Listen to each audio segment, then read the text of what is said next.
melaksanakan tugas untuk berbincang-bincang dengan Kepala Sekolah Bapak Aji Santoso SHI, Kepala SMP NU 1 Watu Malang. Assalamualaikum Bapak. Waalaikumsalam Bu Iva. Ya, apa kabarnya Pak? Alhamdulillah baik. Bu Iva sendiri bagaimana Bu? Alhamdulillah sehat Pak. Begini Pak, berkaitan dengan tugas saya sebagai CGP Angkatan 9 Kabupaten Wonosobo yang bertugas di sekolahan ini juga. Mau minta izin Pak, jika diperbolehkan saya akan tugas wawancara berkaitan dengan sebuah keputusan pada sebuah masalah itu yang memberikan keputusan seorang kepala sekolah dalam menangani permasalahan dilema etika Pak, seperti itu. Dilema etika ya Bu? Iya betul. Jika diperbolehkan saya lanjutkan Pak. Oke, monggo silakan. Kita sharing bareng Pak. Oke ya begitu nggih Pak nggih. Oke Pak, langsung saja nggih Pak. Oke. Begini Pak, bagaimana Bapak dalam mengidentifikasi kasus-kasus yang merupakan dilema etika, di mana benar sama benar dan Bapak harus memilih ataupun bujukan moral seperti itu.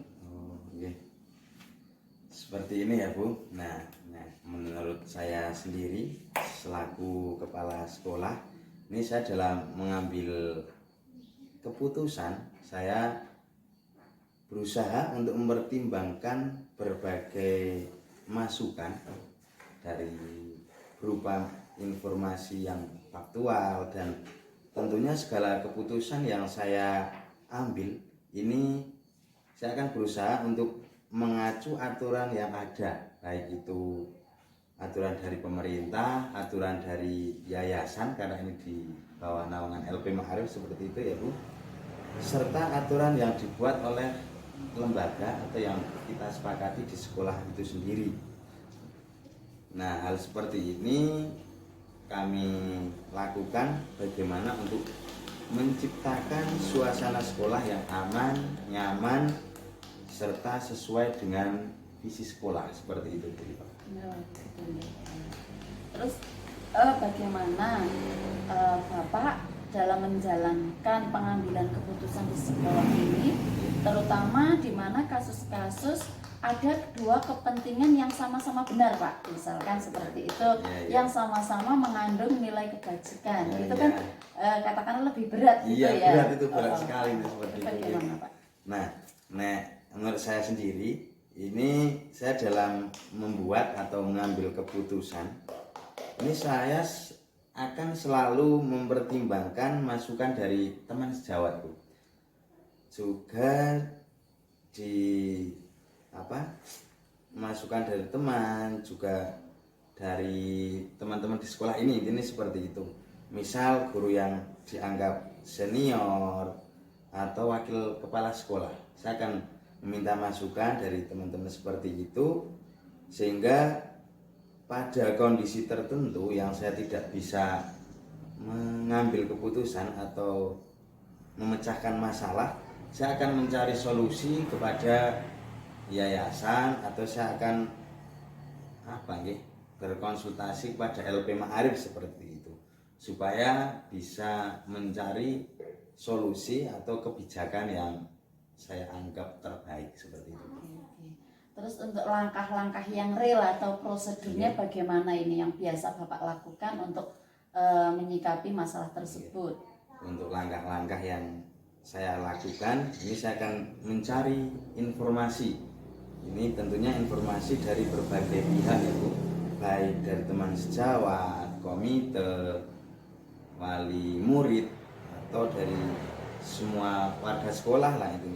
Ini tergantung pada permasalahan berkenaan dengan apa dulu. Kalau misalnya cenderung kita kepada teman sejawat, kepada guru yang lain, ini bisa dari rekan guru sejawat untuk masukannya. Tapi kalau misalnya dari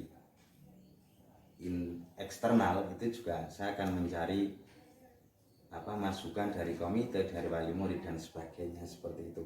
Lalu setelah didapatkan berbagai informasi tersebut, saya akan melakukan analisis.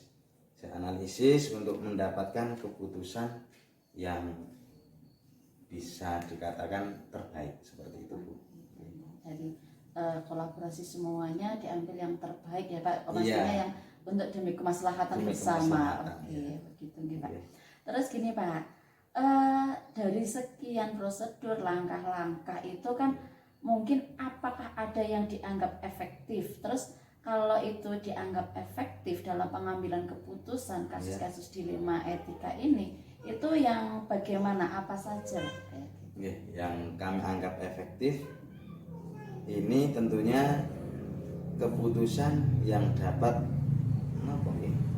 ketika dikatakan efektif ini bila permasalahan yang diselesaikan ini bisa berjalan secara objektif, tentunya tidak memihak kepada salah satu, ini juga sehingga dapat diselesaikan secara bijaksana dan tanpa istilahnya apa ya, menyakiti atau menyinggung lah ya, menyinggung salah satu pihak, baik itu guru dengan teman jawab maupun dengan orang tua wali maupun dengan guru dengan siswa dan ataupun guru dengan warga sekolah yang lain. Intinya bagaimana tidak menyinggung salah satu pihak, istilahnya benar-benar di tengah gitu ya Bu, karena sama-sama benar ya Pak. Iya, kalau dilema etika itu kan yang membingungkan Oke. seperti Tentunya dalam mengambil keputusan ataupun permasalahan dilema etika ini juga ada tantangan tersendiri Pak. Iya, benar sekali. Terus Bu.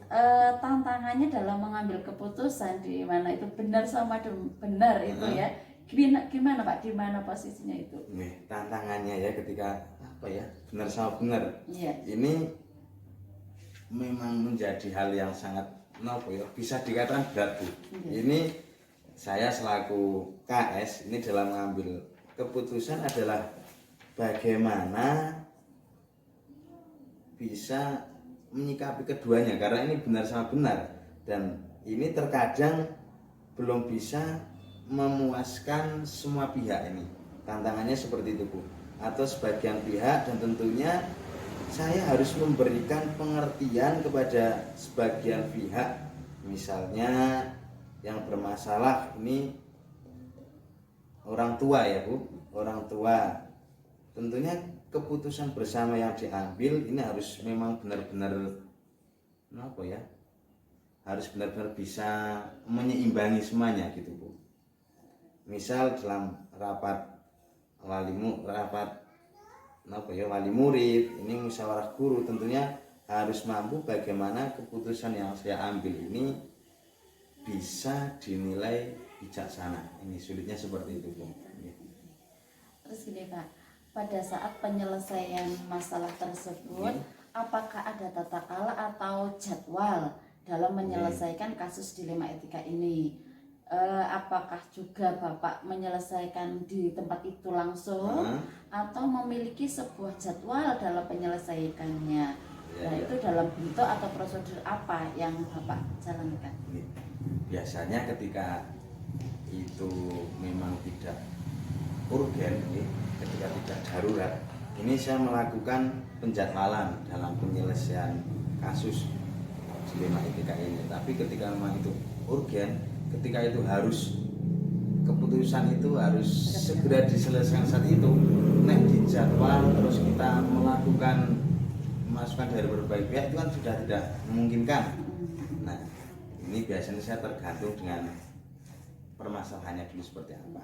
Tapi untuk yang masalah yang memang bisa dijadwalkan, tidak urgen, itu saya melakukan penjadwalan dan penyelesaian kasus ini dilema etika ini dengan memanggil secara bergantian kepada yang bersangkutan. Setelah didapatkan informasi dari kedua belah pihak, ini baru saya pertemukan keduanya seperti itu Bu. Terus dalam pelaksanaan tentunya Bapak tadi menyinggung tidak sendirian mengambil keputusan. Adakah seseorang atau faktor siapapun di situ yang mempermudah ataupun membantu Bapak dalam pengambilan keputusan? Namanya faktor yang menjadi bahan pertimbangan atau mempermudah dalam mengambil keputusan, tentunya ini yang pertama dari keluarga, istri, otomatis istri lah ini untuk menjadi pertimbangan ya, tentunya juga rekan sejawat di sekolah dan juga kepada wakil kepala sekolah atau teman-teman di sekolah ini saya berusaha untuk bekerja sama dalam kekompakan ya, untuk saling sinergi sebagai sebuah tim, tentunya seperti itu dalam pengambilan keputusan terkait penyelesaian kasus-kasus ini, sehingga ya, kami usahakan bisa menjadi keputusan yang terbaik dan yang bijak, ini seperti itu, bisa mengayomi semuanya. Iya, memang adalah sebagai seorang kepala itu harus bisa mengayomi ya Iya. Pak ya. Kayak gitu. Meskipun yang berat seperti itu ya Bu. iya betul sekali. Untuk yang terakhir nih Pak, Iya. dari setiap problematika yang Bapak hadapi selama ini, entah itu dilema etika ataupun dilema moral, Ya. itu pembelajaran apa yang Bapak dapatkan seperti itu? Ya, tentunya dengan dilema etika ini saya mendapatkan berbagai pengalaman Bu. Pengalaman tentunya juga terutama ini dari KS sebelum saya ya Bu. Ini terutama di tahun pertama saya menjadi KS ini, apa ini? Ternyata seorang KS itu tidak semudah yang kita lihat, yang kita bayangkan. Karena bagaimana kita bisa menjadi istilahnya sing sekarang sedang tren itu melayani, mengayomi dan apa? Seperti itulah ya intinya. Juga dalam pengambilan keputusan ini harus bisa bijak dan bisa intinya melingkup semua yang ada. Intinya seperti itu Bu. Ini seperti itu, dan tentunya bagaimana harus bisa yang sebijaksana mungkin, istilahnya seperti itu, sehingga tercipta suasana aman, sehat, rapi, indah seperti itu ya Bu. Oke Bapak, terima kasih sekali atas informasinya. Insya Allah ini menjadi pembelajaran yang sangat luar biasa sekali buat saya. Semoga kedepannya untuk sekolah ini juga akan selalu jaya dan sikap dalam penyelesaian apapun, karena sebagai seorang kepala memang harus mengayomi semuanya ya.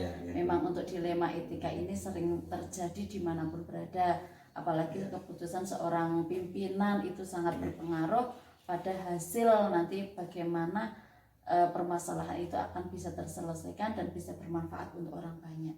Begitu saja Bapak, terima kasih sekali untuk waktunya. Begitulah kembali Bu Iva. Iya Pak, terima kasih. Begitulah wawancara untuk pagi hari ini. Saya ucapkan banyak terima kasih. Assalamualaikum warahmatullahi wabarakatuh. Waalaikumsalam. Kali ini saya akan melaksanakan demonstrasi kontekstual 3.1 berkaitan dengan pengambilan keputusan seorang pemimpin. Saya tidak sendirian, saya akan ditemani oleh Pak Purwanto, Kepala SD 1 Wonoroto. Assalamualaikum Bapak. Waalaikumsalam. Pak, mohon maaf ini saya minta izin dalam tugas kali ini, saya bolehkah memberikan beberapa pertanyaan terkait dengan tugas saya di demonstrasi kontekstual yang berkaitan dengan pengambilan keputusan seorang pemimpin. Iya, boleh Bu. Oke. Langsung saja Pak, ada beberapa pertanyaan yang saya ajukan. Yang pertama berkaitan dengan dilema etika yang terjadi. Nah, yang pertama, selama ini bagaimana Bapak dalam mengidentifikasi kasus-kasus yang merupakan dilema etika ataupun bujukan moral? Baik, untuk selama ini bagaimana Bapak dalam mengidentifikasi kasus-kasus yang ada di sekolah yang merupakan dilema etika ataupun bujukan moral? saya dapat mengidentifikasi kasus dilema etika atau bujukan moral melalui analisis konteks. Yang pertama, kemudian nilai-nilai yang terlibat dan pertimbangan moral yang mendasarinya. Tergantung pada situasinya. Jadi dilema etika itu seringkali melibatkan pertentangan antara nilai-nilai yang saling bertentangan atau keputusan yang sulit dengan implikasi moral yang lebih kompleks. Nah, sementara bujukan moral itu situasi di mana individu atau entitas mempengaruhi orang lain untuk bertindak sesuai standar moral tertentu. Seringkali dengan memanfaatkan nilai-nilai atau emosi mereka. Itu jawaban dari saya. Terima kasih sekali ya Pak. Kemudian selama ini bagaimana Bapak menjalankan pengambilan keputusan di sekolah Pak? Terutama untuk kasus-kasus di mana ada dua kepentingan yang sama-sama benar, tetapi juga kedua-duanya sama-sama mengandung nilai-nilai kebajikan Pak. Dalam kasus di mana ada dua kepentingan yang sama-sama benar atau mengandung nilai kebajikan, keputusan seringkali memerlukan pertimbangan yang cermat terhadap nilai-nilai, kemudian konsekuensi yang timbul serta dampak terhadap semua pihak yang terlibat. Saya menggunakan prinsip-prinsip etika, kemudian nilai-nilai inti dari institusi serta kombinasi dengan berbagai pihak yang terlibat untuk mencapai keputusan yang lebih adil dan seimbang. Kemudian untuk langkah-langkahnya sendiri atau prosedur apa yang biasa Bapak lakukan dalam pelaksanaan permasalahan itu agar bisa terselesaikan, tidak menyakiti salah satu ataupun kedua-duanya bisa menerima? Langkah-langkah pengambilan keputusan itu biasanya saya yang pertama kali adalah mengidentifikasi permasalahan, yaitu dengan menentukan secara jelas apa yang menjadi pokok permasalahan atau konflik yang mesti diatasi. Nah, setelah itu saya mengumpulkan informasi, mengumpulkan data, kemudian atau informasi yang relevan yang diperlukan untuk memahami situasi dengan baik. Selanjutnya mengidentifikasi nilai moral, nilai etika dan kebajikan dalam konteks nanti pengambilan keputusan yang akan diambil. Baru setelah itu mempertimbangkan berbagai opsi atau tindakan yang akan diambil dalam penyelesaian permasalahan itu tadi. Langkah selanjutnya adalah melakukan evaluasi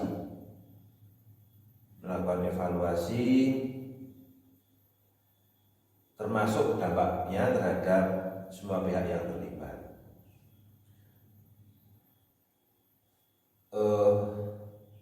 Saya kira itu mungkin. Kalau untuk dalam menghadapi sebuah permasalahan dengan langkah-langkah yang seperti itu sudah sangat bagus sekali. Kemudian hal-hal apa saja yang selama ini Bapak anggap efektif dalam pengambilan keputusan pada kasus-kasus dilema etika di mana kedua-duanya benar dan kedua-duanya juga harus dipertimbangkan dengan jelas, itu hal apa yang paling efektif menurut Bapak? Dalam pengambilan keputusan pada kasus dilema etika itu yang saya anggap efektif, langkah-langkahnya itu pertama adalah memahami nilai-nilai. Kemudian yang kedua menganalisa konsekuensi yang akan timbul setelahnya. Kemudian konsultasi dengan beberapa pihak yang melibatkan perspektif ataupun diskusi untuk mendapatkan sudut pandang dari berbagai pihak supaya lebih beragam. Kemudian ada empati juga, kemudian empati terhadap permasalahan yang mungkin muncul dalam satu kasus. Kemudian yang terakhir adalah melakukan refleksi. Oke, terima kasih Pak. Untuk yang kelima ini, hal apa saja Pak yang selama ini merupakan tantangan Pak dalam pengambilan keputusan pada kasus-kasus ini? Yang merupakan tantangan itu biasanya adalah kompleksitas situasi yang pertama, kemudian juga ada mungkin yang sering terjadi adalah konflik nilai, ada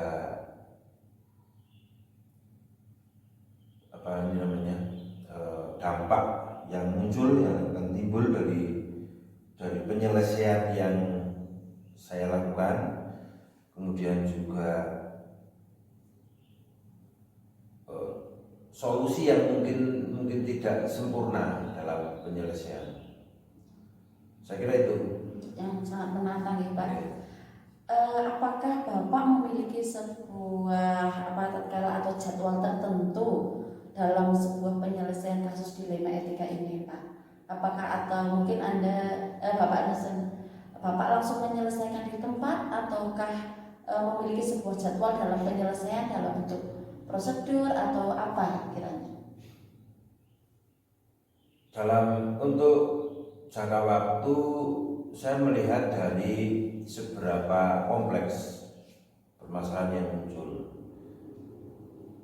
Kemudian tidak ada jadwal yang pasti, hanya target waktu memang ada. Misal kalau kasusnya seperti ini, saya butuh waktu sekian hari atau 1 minggu agar satu permasalahan dapat terselesaikan sehingga tidak berdampak ke yang lain. Terus non sewu, apakah ada faktor-faktor ini yang atau mungkin seseorang yang mempermudah atau membantu Bapak dalam pengambilan keputusan pada kasus dilema ini Pak? Jelas, saya menggandeng atau melibatkan beberapa orang, terutama yang ada di lingkungan sekitar. Kemudian kalaupun itu tidak membantu secara signifikan, tentu saja saya membutuhkan konsultasi dengan orang yang atau pakar yang lebih ahli dalam permasalahan itu. Oke Pak, mohon maaf ini yang terakhir ya Pak ya. Semua hal yang disampaikan oleh Bapak dalam pembelajaran, apa yang dapat Bapak petik dari setiap pengalaman dalam Bapak menghadapi setiap permasalahan untuk mengambil keputusan pada kasus dilema etika ini Pak? Beberapa pembelajaran yang dapat diambil dari pengalaman yang sudah saya alami, di antaranya yang pertama mungkin mengenai pentingnya nilai, bagaimana nilai-nilai moral dan etika itu berperan penting dalam pengambilan satu keputusan. Kemudian juga keterlibatan berbagai pihak supaya ada banyak sudut pandang yang masuk, sehingga dalam mengambil keputusan tidak terlalu subjektif seperti itu. Dan juga kompleksitas keputusan itu juga harus menjadi pertimbangan juga. Dan yang terakhir, keterbukaan dalam hal ini bisa tentang waktu atau bisa tentang orang-orang yang terlibat dalam satu permasalahan. Terima kasih sekali Bapak atas waktunya. Semoga ini menjadi pembelajaran yang sangat berharga buat saya dalam mengambil keputusan seorang pemimpin itu harus kolaborasi dengan berbagai pihak dengan melihat latar belakang dan kasusnya, kemudian dipertimbangkan nanti baik buruknya yang lebih baik dan sesuai dengan nilai-nilai kebajikan seperti itu nih Pak ya. Kemudian tidak lupa selalu adakan evaluasi begitu. Oke Bapak, terima kasih sekali untuk waktunya kali ini. Saya ucapkan jazakumullah ahsanal jaza. Semoga ini nanti bermanfaat untuk saya dan semuanya Pak. Itu saja Pak. Mohon maaf untuk bisa memberikan nota dua patah yang memberikan semangat ke saya. Untuk Ibu Khalifah dari SMP Negeri SMPNU Batu Malang, mohon maaf, semangat dalam melaksanakan program guru penggerak angkatan 9. Mudah-mudahan apa yang didapat, apa ilmu yang sudah diperoleh selama pendidikan bisa diaplikasikan di dalam pembelajaran, di dalam satuan pendidikannya khususnya, kemudian bisa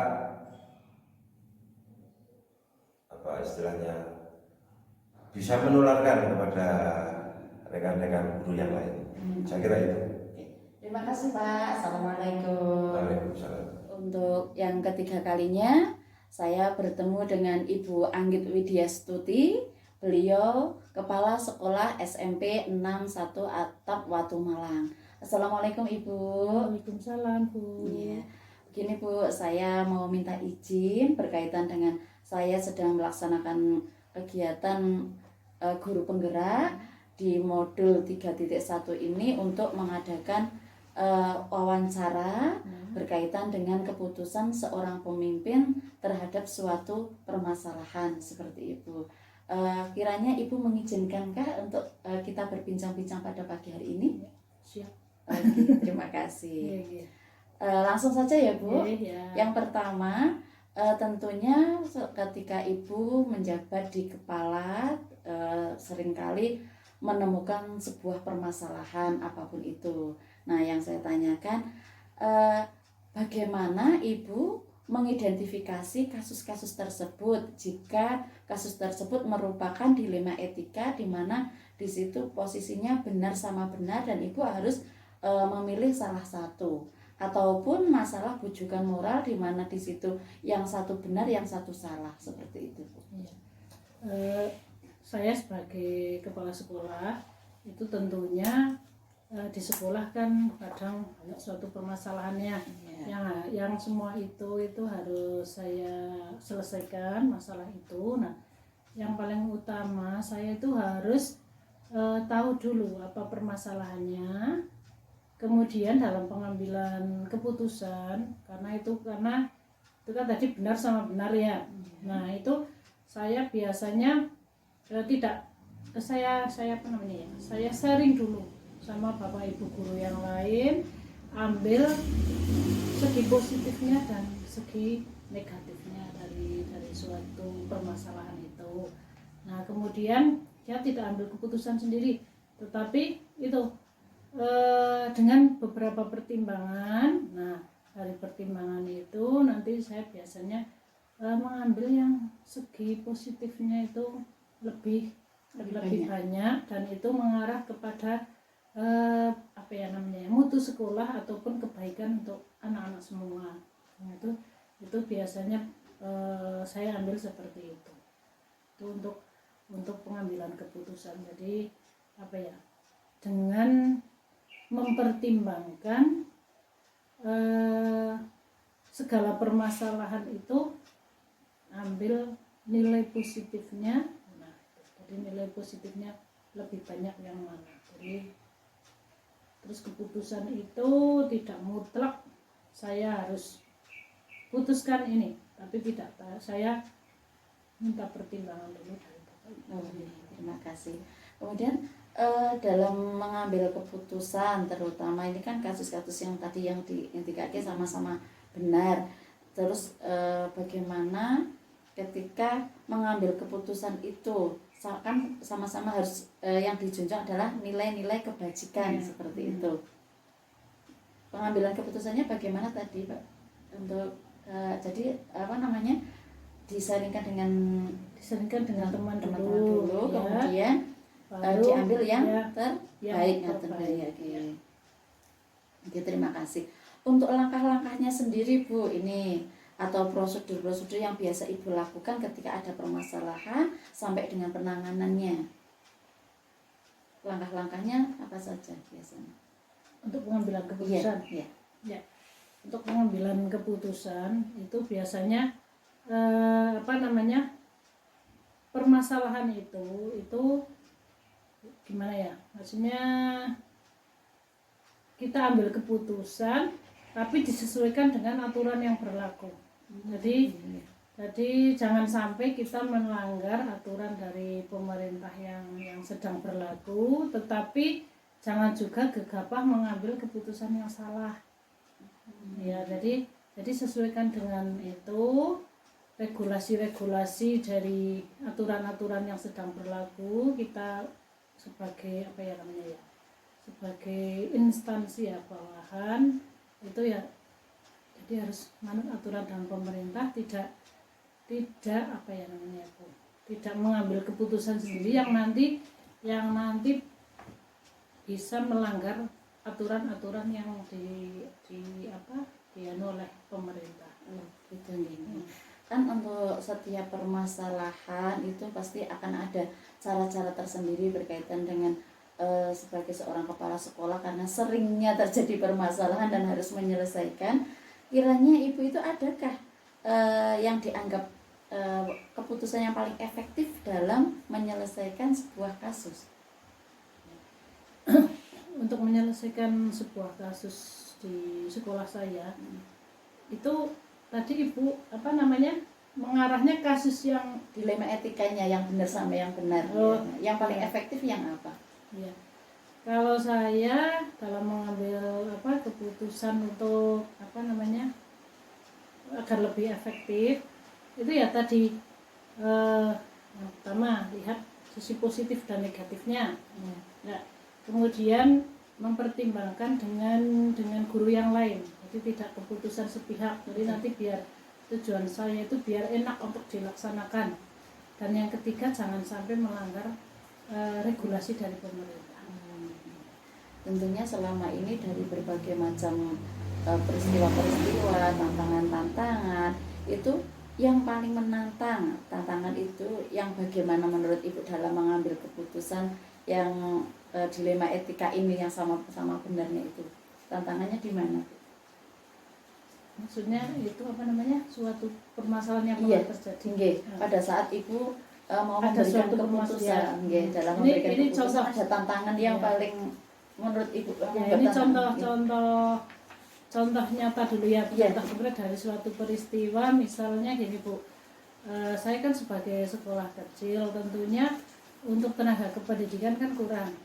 Nah, di situ banyak mapel yang masih belum ada guru yang sesuai. Jadi hanya misalnya dobelan lah, misalnya guru matematika sambil ngajar TIK. Nah, itu kan banyak terjadi di sekolah saya.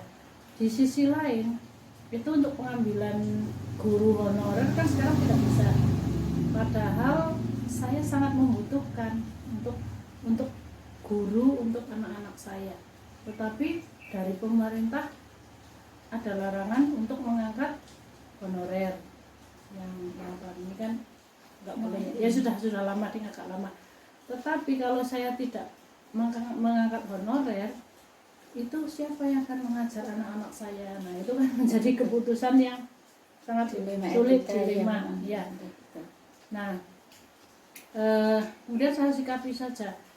Daripada anak-anak saya tidak ada yang mengajar atau yang mengajar tidak sesuai dengan tupoksinya, maka saya tetap mengangkat guru honorer, tetapi saya juga harus mentaati aturan dari pemerintah yang intinya tidak boleh dibiayai dari bos. Gitu. Nah, berarti saya harus mengambil kebijakan lain bagaimana untuk menghormati teman-teman saya yang tidak boleh di honor dari pos, tetapi harus kegiatan berjalan, teman-teman saya juga ke rumah. Nah, itu yang terutama berpihak pada murid ya Bu. berpihak pada murid, karena saya kasihan sama anak-anak kalau hanya menunggu pemerintah ngedropi guru yang sesuai, itu kan belum tentu 1 tahun 2 tahun itu dikasih. Padahal saya butuh sekali guru-guru yang sesuai dengan tupoksinya. Terima kasih Ibu. Kemudian ketika terjadi peristiwa seperti itu, apakah Ibu dalam penyelesaiannya itu menggunakan jadwal atau diselesaikan seketika itu juga Ibu? Untuk Menyelesaikannya. menyelesaikan masalah, kalau memang itu masalah yang segera harus diselesaikan, ya segera saya saya ambil tindakan, ambil keputusan untuk segera. Misalnya yang darurat lah, misalnya itu dari tadilah butuh guru harus segera dilaksanakan, itu kan berarti harus secepatnya saya ambil keputusan. Kalau berlarut-larut nanti kan malah kasihan dengan anak-anak. Makanya kalau 1 guru 2 mapel sih nggak masalah, tapi kalau sampai 3 mapel 4 mapel itu kan kasihan. Disesuaikan ya Bu, ketika memang itu urgent seketika itu juga itu. Tapi kalau kiranya masih butuh waktu banyak pertimbangan lain. Selama ini Bu, pada saat penyelesaian sebuah masalah, adakah faktor-faktor atau seseorang yang mempermudah Ibu atau membantu Ibu dalam menyelesaikan masalah tersebut? Ya ada, tentunya saya kan di sekolah kan punya tim ya. Punya tim, saya tidak kerja sendiri, dan suatu keputusan itu juga sudah dibicarakan lewat tim lah. Jadi saya tidak saklek harus ini menurut saya, mungkin itu tidak, karena saya juga harus istilahnya kalau orang Jawa ngomong sama teman-teman, karena di situ juga teman-teman banyak kontribusinya ke sekolah, dan saya sangat dibantu oleh mereka. Jadi saya itu ini ya Mbak, bukan tipe yang otoriter lah.